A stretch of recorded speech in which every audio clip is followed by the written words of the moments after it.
யாரு அது? சத்தியமா யாரும் தெரியாதமா, யாராவது ஆன்சலா இருக்குமா? பொய் பொய்யா சொல்லி ஏமாத்தினது போதும்.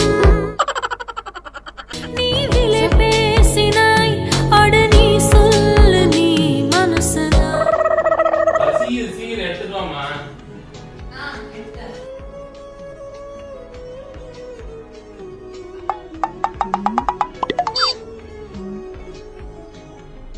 ஐயோ சாமி நீ எனக்கு வேணா.